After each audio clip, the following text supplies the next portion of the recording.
back on March 13th, a woman named Ginger Lee, who's a stripper apparently, she tweeted this, and I'll put it up on the screen. You know it's a good day when you wake up to a DM, a direct message, from @Rep Weiner. I'm a fangirl, y'all. He's my trifecta of win. Do you have any idea who this woman is? Were you sending her direct messages? This is another person who has gotten dragged into this for no reason other than she was following me and asked to be followed by me. She was following and asked to be followed. I think what this is about is a fairly pro forma thing that goes out that I send out to people as I follow them. Thank you for following me. Please check in at anthonyweiner.com. But honestly, Wolf, just take a step back and listen to where we are now.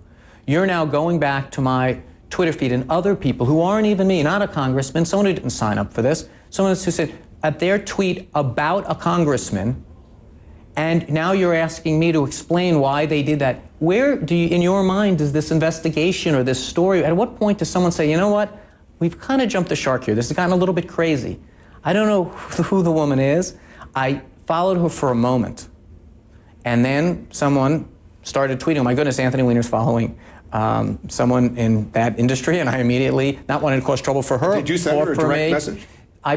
Most likely what she's referring to is, as a pro forma thing, thank you for following Congressman Anthony, thank you for following me. Please stay tuned to anthonyweiner.com for updates on other things going on. That's probably what she's referring to. But I want to ask you, does this person, what did she do beyond tweet something that she's a follower of mine? You can probably find hundreds of people that did that.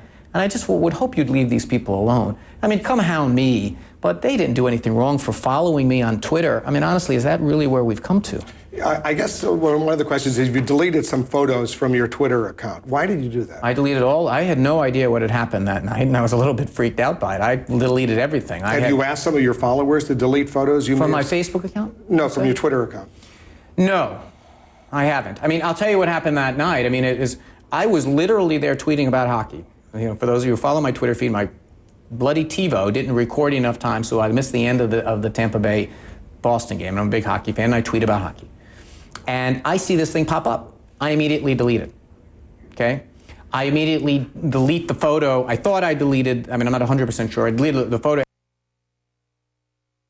Any password or anything. I was able to, the account where this photograph was hosted somehow. And I deleted that and other photographs that were in there as well, although there was nothing very controversial there. But I deleted everything, and I immediately tweeted, no, my system has been hacked, you know, darn it. Are you protecting anyone? Yes. Who? I'm protecting my wife, who every day is waking up to these insane stories that are getting so far from reality. You know, we've been married less than a year. To watch her watch these stories gets crazier and crazier about what is essentially a prank, a hoax. You know, we knew we went to bed that night not batting an eye. This was a goofy thing that happened. She married a congressman, okay? She knows a little something about living in public life. She knows with that goes a certain amount of, you know, aggravation. I don't think she imagined that it would be this. These bizarre stories about people who are connected to me by 8 or 9 rings of connection on social media. I'm protecting her the best I can. I can handle myself. These poor people who are getting dragged into this with these more and more bizarre conspiracy theories. I'm protecting people who are so offended when CNN puts this Breitbart guy on and says the most outlandish thing about complete innocent people. You know, I can take the flack, but at some point when I say, you know what, I'm not going to do any more questions about that, it is to some degree to protect a certain amount of integrity to all of us, that we aren't in this place that we're constantly having this conversation about something that was essentially a prank. I know your wife, Huma. She's a great lady, and you're a very lucky guy to be married to her. She works for the Secretary of State, has for a long time. How's she handling all this? Well, she's bemused. You know, she's got some experience, and she's not a public person, as you know. I mean, she went the entire campaign in 2008 with probably most Americans not knowing that she was the traveling chief of staff to Hillary Clinton. She's a remarkable, remarkable woman. As my friend Heath Schuler once said about her, you know, I've outkicked my coverage. And, you know, that something like this would take on this type, that I would wake up this morning and see on a blog, you know, some of the attractive women that Anthony Weiner follows, and one of them is my sister-in-law. I mean, it's gotten bizarre. And I know that you're doing your job.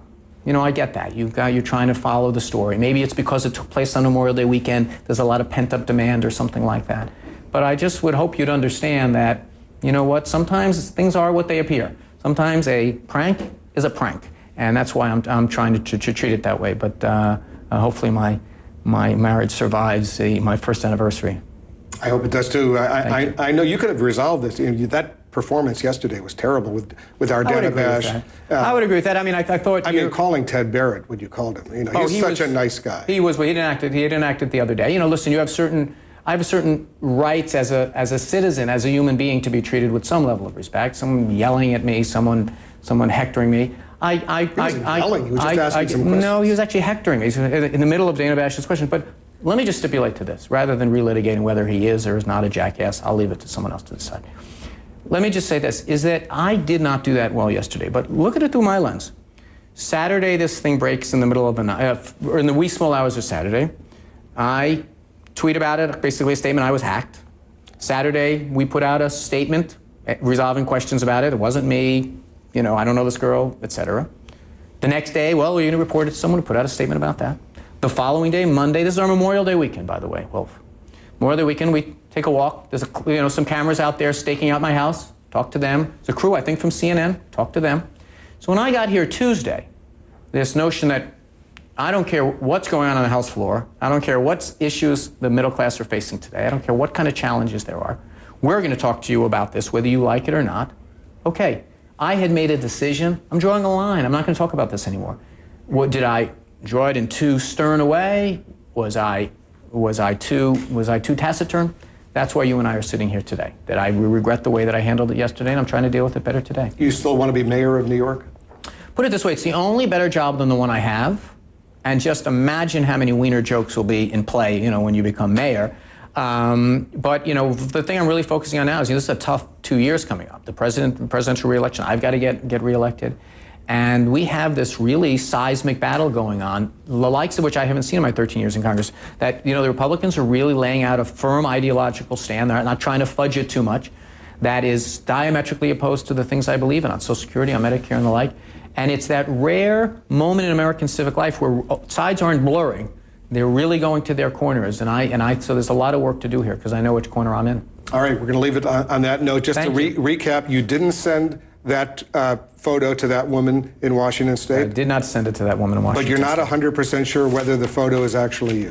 What I am going to say is that we're doing everything we can to try to answer that question, but we're doing an investigation. But I just want to caution you that, you know, photographs can be doctors, photographs can be manipulated, can be taken from one place and put in another. And so, you know, and I want to make it clear. This is, in my view, not a federal case. In my view, this is not an international conspiracy. This is a hoax, and I think that people should treat it that way. And you're still leaving open the possibility of going to law enforcement? Look, as I've said a couple of times in this interview, that I've left this in the hands of people that know this stuff far better than I. I'm not treating it like a federal case. It doesn't look to me like one. It looks to me like what it is. When your name is Weiner, people do Weiner jokes about you on the internet all the time. Unfortunately, people get hacked, and people, you know, identities get blurred all the time. And so I'm leaving it to them to do the investigation, but I'm certainly not treating it like a federal case. Congressman, thank you very much. You got it. Well, thank you very much. You should have done this yesterday, by the way. Touche. That's it from here.